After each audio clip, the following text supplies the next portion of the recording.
ICC champions trophy का highest wicket taker नाम वरुण चक्रवर्ती। उन्होंने एक इंटरव्यू, एक पॉडकास्ट में ये चीजें क्लियर की कि 2020 और 21 का जो टी20 वर्ल्ड कप हुआ उसमें उन्हें जान से मारने की धमकी दी गई थी। जी हाँ दोस्तों, उस वर्ल्ड कप में बेहतरीन परफॉर्मेंस करने के बाद इंडियन प्रीमियर लीग में जो कि केकेआर की तरफ से खेल रहे थे, उसके बाद उन्हें टीम इंडिया में चयन किया गया। वो टी20 वर्ल्ड कप के लिए गए, लेकिन खराब परफॉर्मेंस, 3 मैचेस में एक भी विकेट नहीं मिला और भारतीय टीम उस वर्ल्ड कप को जीत नहीं सकी। और उसके बाद जब खिलाड़ी वापस आ रहे थे तो उन्हें एयरपोर्ट पर जान से मारने की धमकी दी गई।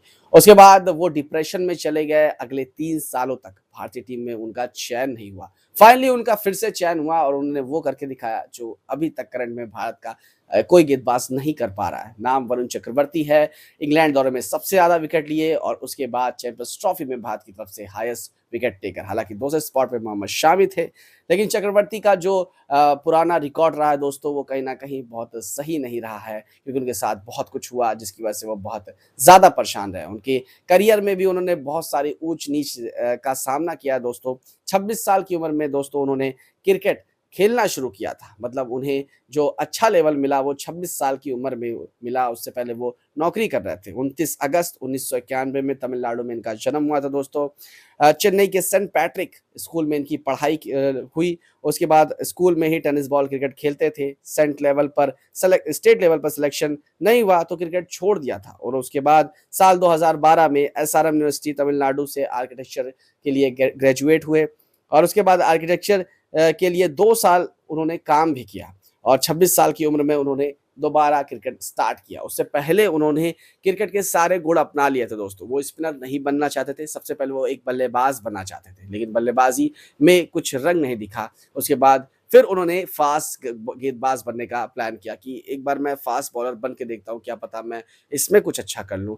लेकिन उसके बाद वो फास्ट बॉलिंग में भी उतना अच्छा नहीं कर पाए। बचपन से ही शौक था, टेनिस बॉल बहुत खेलते थे, फास्ट बॉलर बनना चाहते थे। लेकिन 26 साल की उम्र में जब उनको ऐसा महसूस हुआ कि वो अपनी नौकरी से परेशान हो गए, तो उन्होंने सोचा कि चलो एक लास्ट ट्राई कर लेता हूँ, क्या मौका, क्या पता कि शायद मैं एज अ स्पिनर अगर ट्राई करूँ कुछ अच्छा हो जाए। और अचानक से उन्होंने स्पिन बॉलिंग स्टार्ट की। काफ़ी अच्छे परफॉर्मेंसेस किए स्टेट के लेवल्स पे और उसके बाद उन्हें कोलकाता नाइट राइडर्स की तरफ से उनकी बोली लगी, उनको वो बिके और फाइनली उसके बाद उन्होंने 1-2 सत्र अच्छा खेला, टीम इंडिया में मौका मिला, टीम इंडिया में आए। तो कहने का मतलब है दोस्तों, 26 साल की उम्र में भी उस खिलाड़ी का जो जद्दोजहद था, उस खिलाड़ी का जो हुनर था, उस खिलाड़ी का जो जोश था, उस खिलाड़ी के जोश की वजह से वो आज भारत के एक बेहतरीन गेंदबाजों में से एक है। हालांकि बहुत मुश्किल होता है, आप अचानक से आओ, टीम में मौका मिले और आप टीम में एक स्पॉट फिक्स कर लो, लेकिन चक्रवर्ती ने वो चीज़ें की है। अगले 2 महीनों की अगर मैं रिकॉर्ड उठाऊं तो मुझे लगता है भारत की तरफ से सबसे बेहतरीन गेंदबाजी का जो ट्रैक रिकॉर्ड रहा है वो सिर्फ और सिर्फ वरुण चक्रवर्ती का रहा दोस्तों।